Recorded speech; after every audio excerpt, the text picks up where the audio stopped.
and just ask if you guys had anything that, based on the other presentations that you heard, or maybe something you forgot to say that you wished you would have said, just open it up to see if you have any additional comments before we get things started with questions.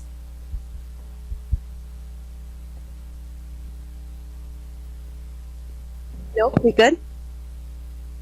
Okay, very good. All right. So we are going to open it up for questions. If anybody has a question, just shoot your hand up and we'll make sure to get you the microphones.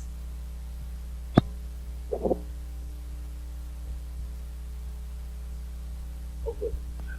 For Mr. Dunbar, are there other community colleges that you're aware of in the state that are attempting something similar to your own?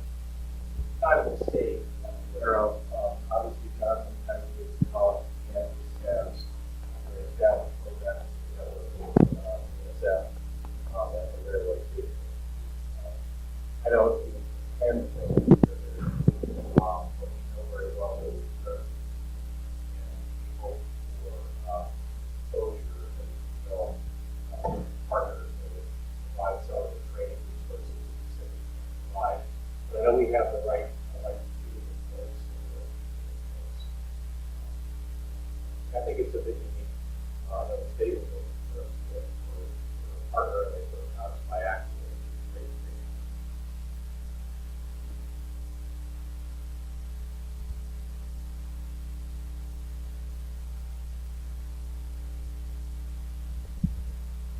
For David Peterson, you mentioned on-site programs. Can you share with us what types of organizations are involved? Yeah, we've done applications for a number of POCs. Not to mention the PR, but we have also done on-site for consultants. We are, in one case, a construction company, civil,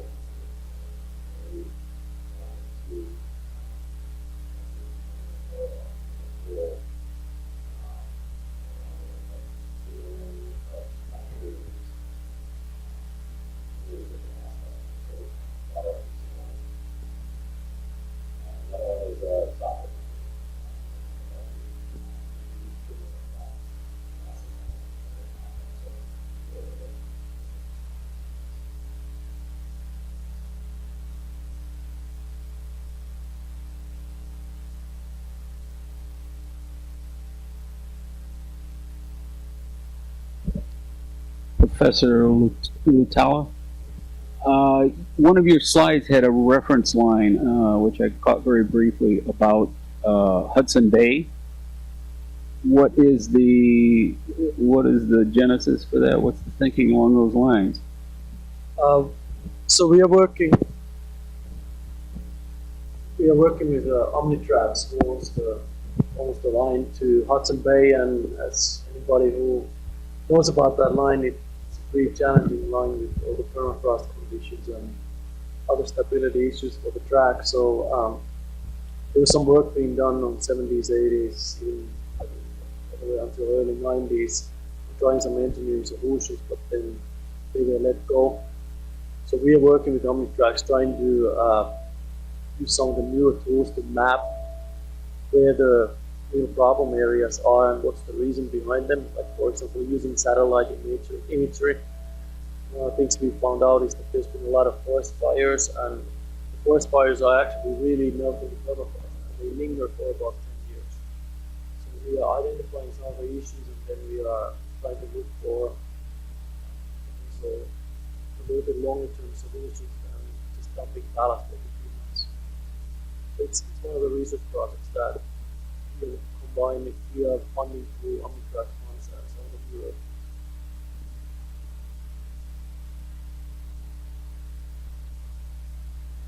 This is a question for Frank Dunbar, or not a question, just a comment. I found your presentation relative to the attraction to the Wayne County Community College very, very interesting, and the particularly the aspect of hope for those students who are in the community college obtaining employment within the rail industry.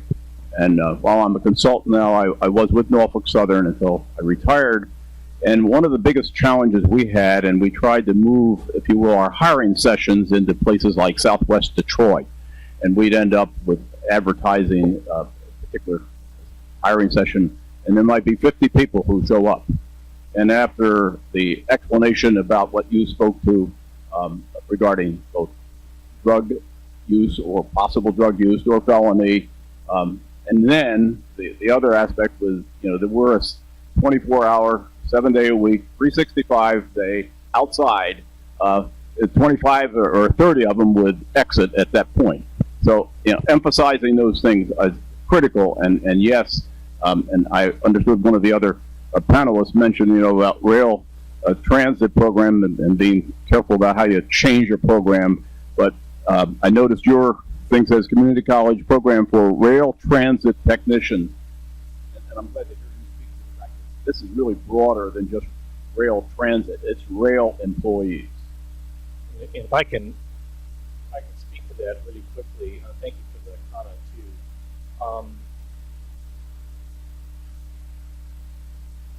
It is amazing. I had one happen yesterday, and that's why it's so near and dear to me, to sit with a displaced worker who comes into your office without any real hope. They have had a job go out from underneath them that they expected to be there a good long time. I had two women work together at American Axle, and American Axle was basically imploded. And they had 16 years of manufacturing experience, and they decided to go into surgical technology and found it to be completely inappropriate for their skill set. And I said to them, I'm really glad that you completely agree in surgical technology. The degree will not hurt you. But why are you sitting across from me if you've got a degree that doesn't fit our mindset? We are not surgical technologists. We are machinists. We are mechanically inclined. These are two women in their 40s who had great skill set and chose to leave the profession. And their way back in, they're interested in working in a rail yard. And they may be very successful. They're highly motivated because of their age and situation in the job. A gentleman yesterday came in and talked to me in the same situation, literally, displaced worker and wonderful skill set, worked in diesel mechanics for years, and is now trying to find his way back and working perhaps in a different industry, but using many of the same skills we have. So we find a lot of folks like that. There are some gems out there, clearly. There are some other folks who clearly have past challenges that they have to wrestle with, and we want to be real clear to them without trying to put major roadblocks in place. Simply say, this is what you need to be able to come to grips with if you're going to work in this industry, or quite frankly, lots of industries, let's be honest, but in particular, industry. So I appreciate your comment, and just know that we are taking that issue to heart as well. And Howard Smith would be the first one to tell you that we've actually placed people in the industry already, and that's a great success. And I'm happy about that. So our hope is that we provide, like I said in the slide, better qualified folks that can come forward knowing risks, outcomes, and opportunities in the rail industry.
Great job by the panelists.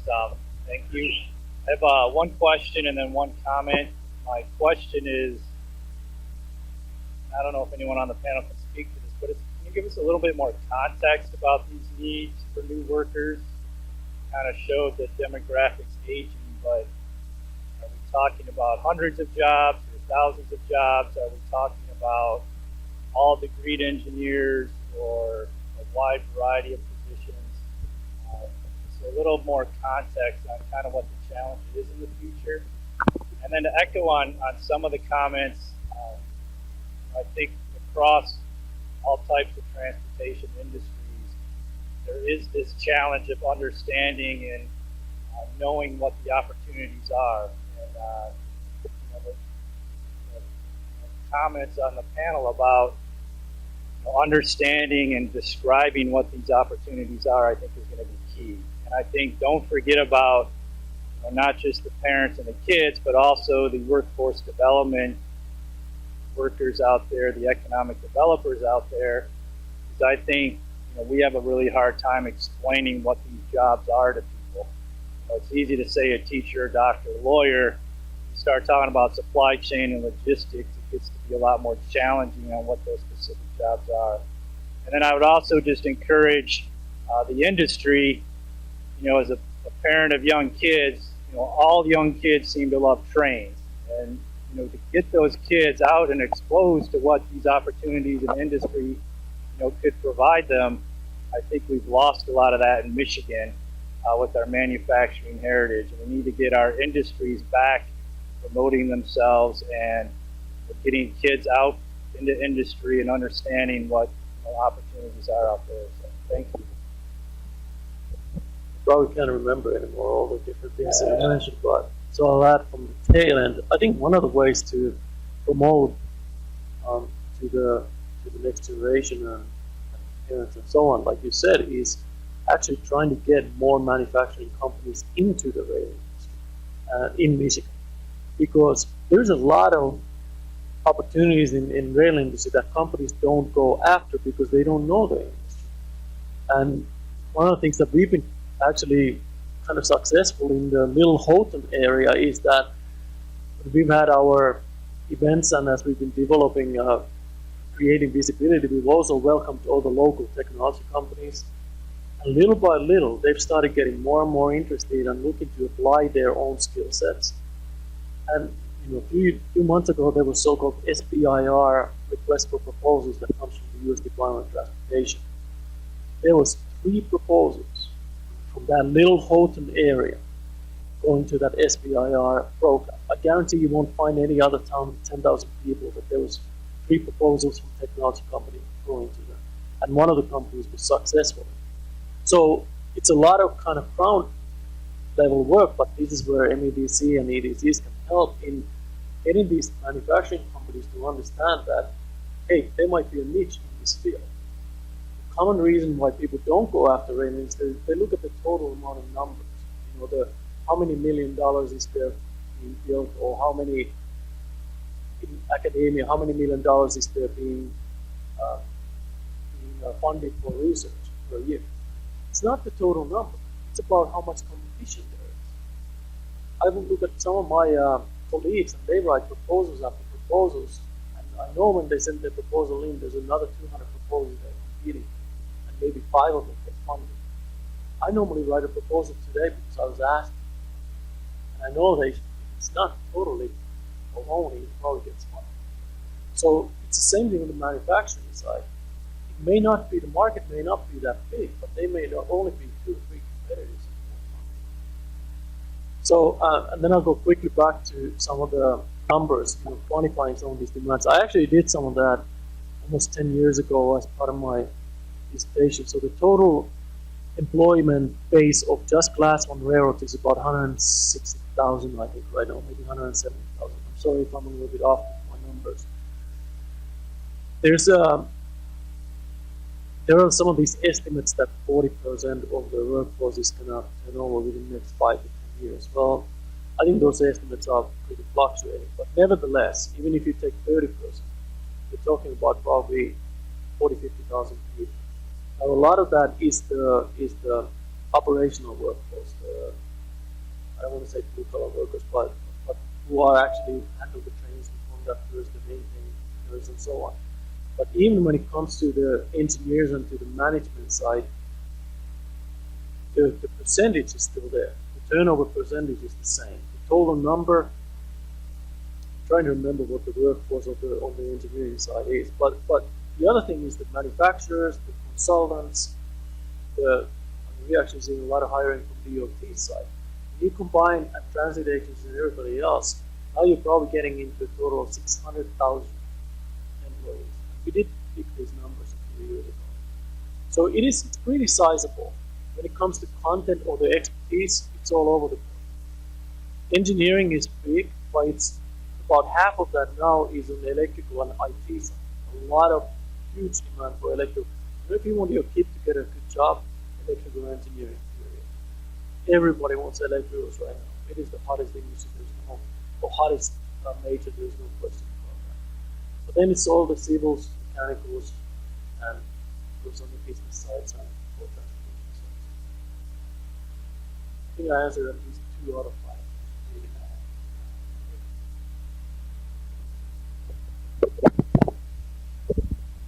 I'm an inventor from Detroit and have inventions pertaining to railroads that date back to when I started on this.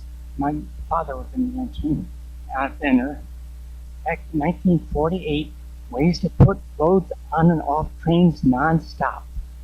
I wish you would all, especially the colleges, look into, and the railroads, look into the patents that I have. About 60, not all pertaining to railroads, but some that are deserving of consideration. And I had no railroad recently beat their past my door. I have not sold any of it to the railroads. I've had inspection success in the field, not that. And you can look me up. USPTO.gov, U.S. Patent Trademark Office.gov, and then look for my name, Leonard D. or Dodge Barry, B-A-R-R-Y, and you'll find many of my inventions by name there. You can get the drawings, you can get them in print, and you can teach them in school. Putting people on and off trains and buses at low speed or up to 85 miles an hour safely. It's very simple. It can be done. And Amtrak showed a lot of interest, but we don't have the funding for it. Well, if people knew about it, there would be funding for it. If people don't know about it, so how can the legislatures fund it? And I'm so busy working on inventions, I don't have time to sell them. I just accumulate. But I depend on people finding them in the patent office. Now, also, not only my patents, but my patents pending are there too.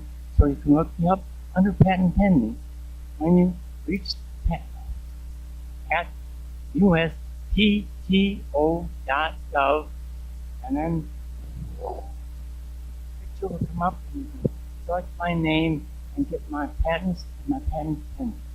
Please do.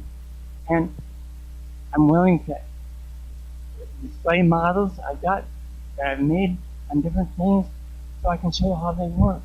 You can put loads on and off trains and containers on and off trains.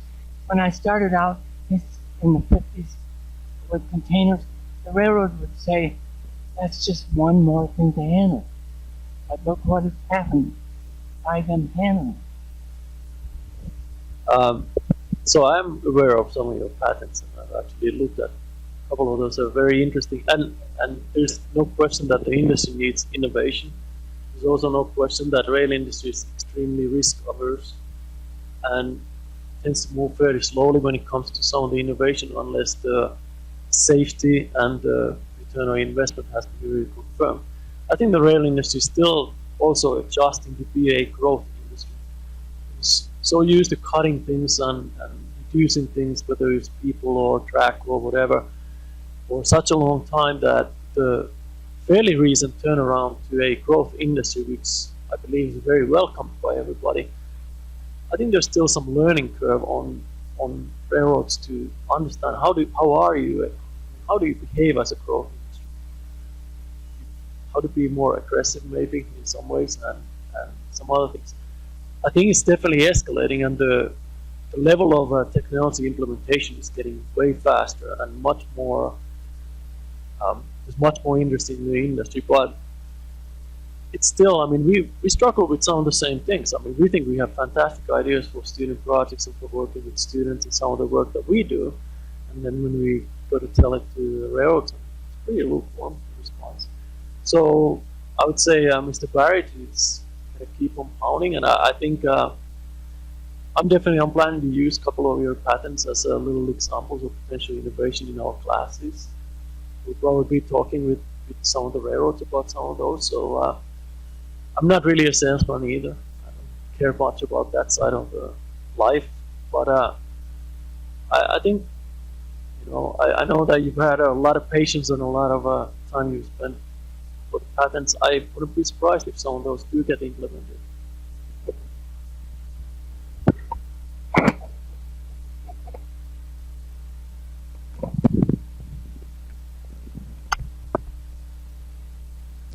So with that, I think it is time for us to take a break. I very much appreciate the time from the panel. As Kazi mentioned earlier, this is volunteer time, and we really have a lot to benefit and kind of carry this forward after today. So I think hopefully we'll have plenty of opportunities if there are additional questions that you can meet up with one of the panelists and ask them directly.